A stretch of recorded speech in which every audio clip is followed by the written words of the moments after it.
Alright, so we are back with a quick informational video, and in this video I'm going to be showing you guys how to tear down a K-series, and I'm going to show you the benefit of tearing down this particular K20 and the gems that are on this engine, and what could potentially help some of you guys out there build some of these engines that we're all looking for. Real quick, we are doing a giveaway on this RSX Type S transmission 2004, which is one of the transmissions that's very common to go K-series with.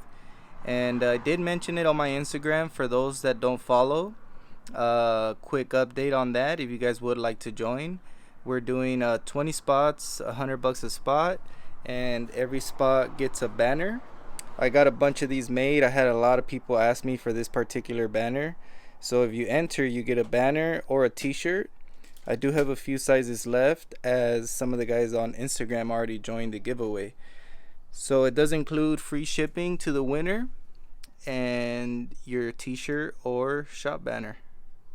So if you would like to join, message me on Instagram, OEM Works, and let me know if you would like to enter. So to start the breakdown, the very first thing I like to do is break loose this infamous K-swap or K-series crank bolt. Now for me, this is very simple. It's always been. I'm gonna show you guys my method and what I do as far as breaking it loose. There's a few methods out there. If you guys watch all over YouTube, there's guys that'll show you how to get this crank pulley bolt loose. There is a tool. There is impact guns that'll break this thing right off, but even then, some of the best impacts are having trouble breaking this thing loose. I'll show you guys the most effective way for me to get this flywheel and crank pulley to lock. The way I do it is I take this bolt here, put it into one of the flywheel located holes, and what that does, it locks the flywheel against this part of the engine stand. So this is probably the most hard part as far as the teardown, but if you do as many teardowns as I do, this engine stand is very valuable. So I'll show you guys how this locks against here, and then our crank pulley comes loose. Just to show you guys, it kind of budges against the stand there. And then, like I mentioned, there is a lot of different methods, but because these are just tear down motors for me, this is the quickest, simplest way for me to just break it down and get this thing on the ground. So you guys will see there's tension already. There's tension in the flywheel on that side, so now what we'll do is just break this loose real quick.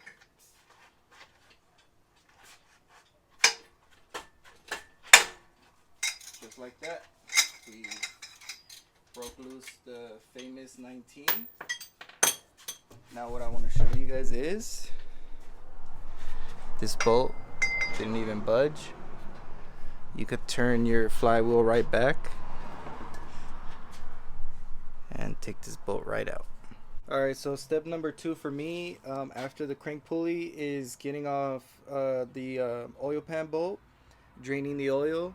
And while the oil's draining, I'll take off like the header, the valve cover, the spark plug coil cover, and little small things like that while the oil's draining. So real quick, 17 for that bolt, and be right back.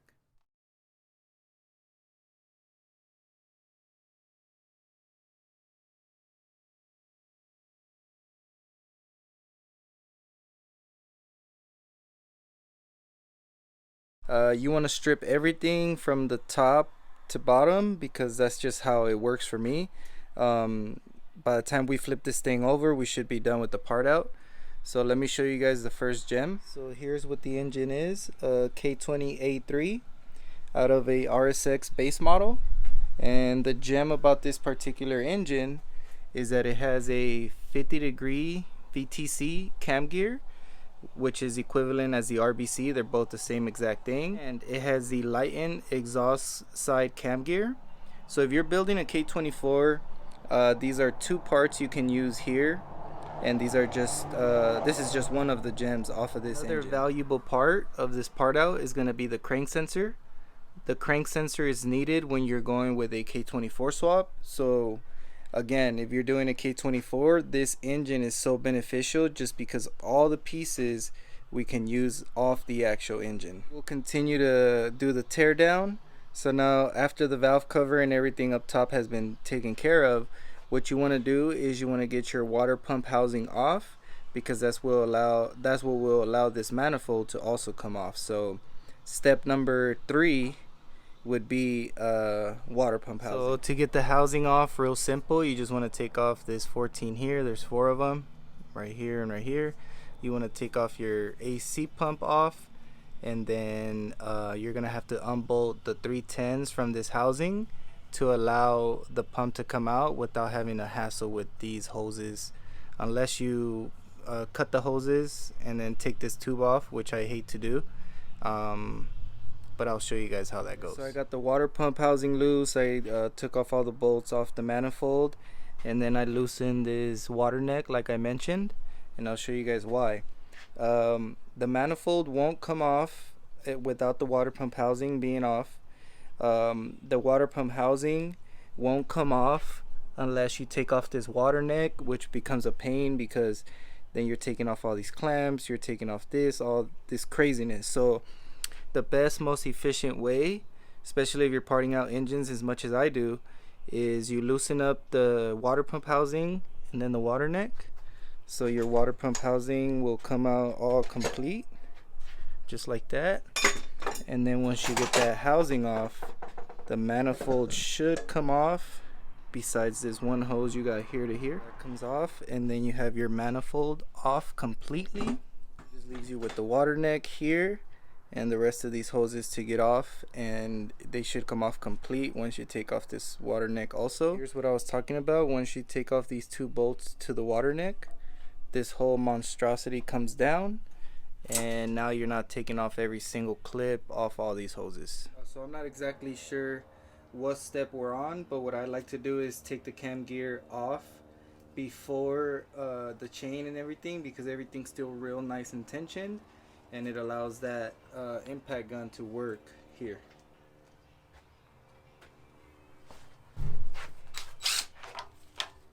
Alright, so for the next step, what we're gonna do is we're gonna be taking off the VTC oil pressure sensor.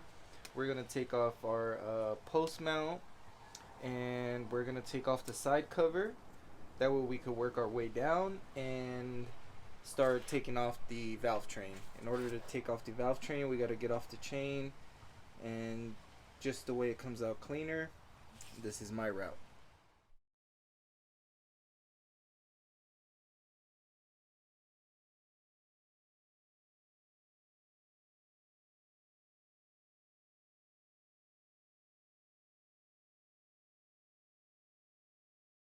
Alright, so we got the bolts loosened, and I wanted to show you guys real quick. Let me see if I can show you the way I do it. So these studs, you pull them out just a bit, and you shake this top piece.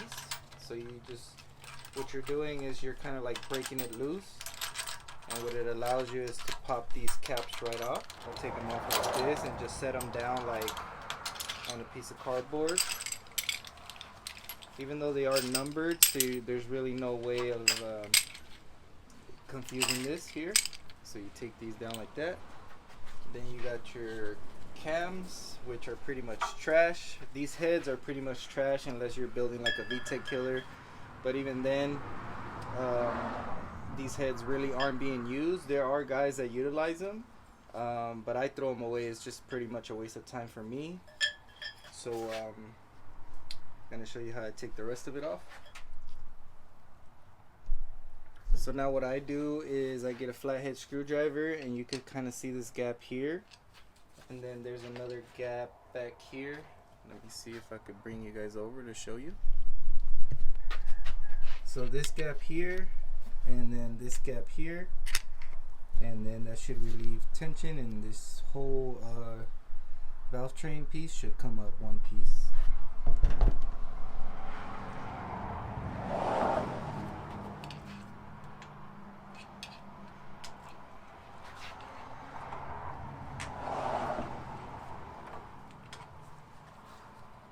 So once you do that, you see, you got your valve train off one piece. So now what we're gonna do is we're gonna work on the head studs, which are 14s, and get this head off of here so we can flip this bad boy over, and I can show you the underneath.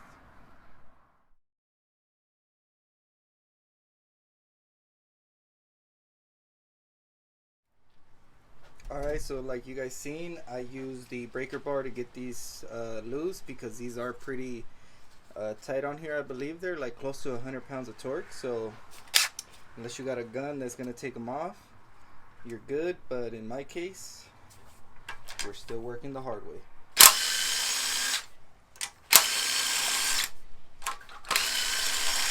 Get all your head studs out, throw these out, never reuse stock head studs. And what you want to do is real simple. The head has 2 dowels. Just like that, you got your head off. So now let's go ahead and flip this bad boy over and show you guys what's underneath, like I mentioned. You guys flip it over, make sure you guys have something under, like a oil catching plate or something, because the oil that's left in the crank and in the block passages will leak once you flip it over. So just a real quick tip there.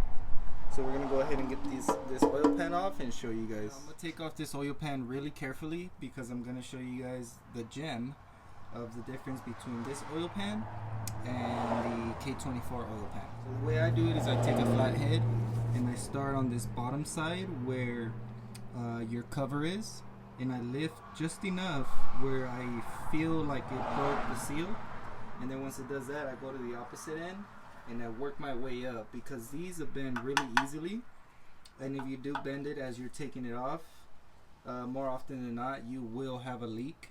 So very careful if you do plan on reusing it.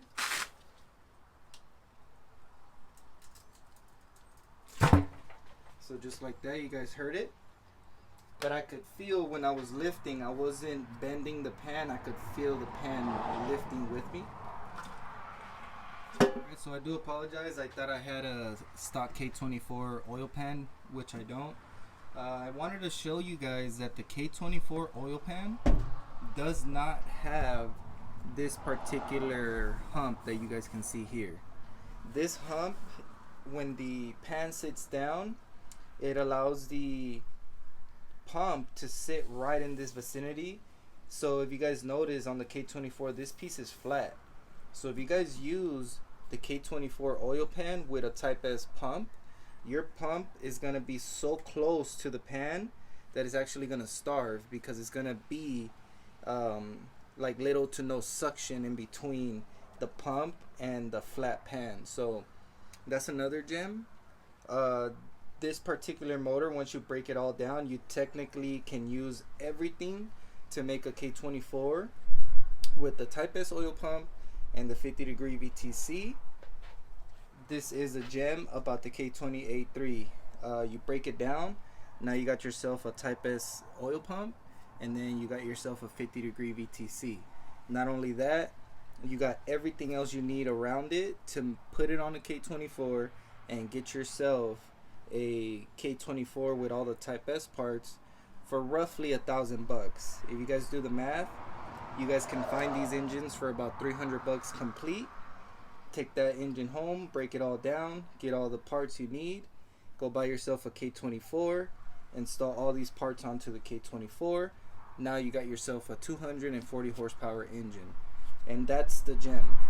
There's guys out there spending close to, who knows, 5-10 grand to make that kind of all motor power. So keeping it simple, is it the best route? Probably not, but if you're on a budget, I mean, these engines last forever, they run forever. A lot of people don't like to reuse used parts, but if you're using good quality used parts, you can build these engines all day long. And for the money you're spending, do you rather blow a $1,000 engine, or do you rather blow a $5,000 to $10,000 engine? Just something that happens in racing. This is for my budget guys. This is for my guys that like to build their own stuff and just see what does what while working on your own and keeping it budget, which is the gem here. Alright, so for your oil pump, you're gonna have 212s, 110 here. Same thing with the pump. It has a valve in there. You pop it off, and when you tilt it over like that, you'll have enough room to get this chain off. Now what we're gonna do is get the baffle and our guide off.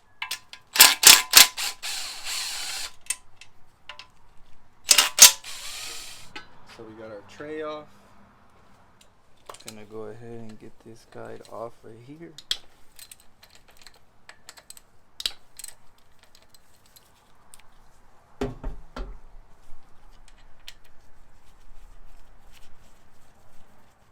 Alright, so we are done with our breakdown. As you guys can see, there's pretty much no more we can take off of here.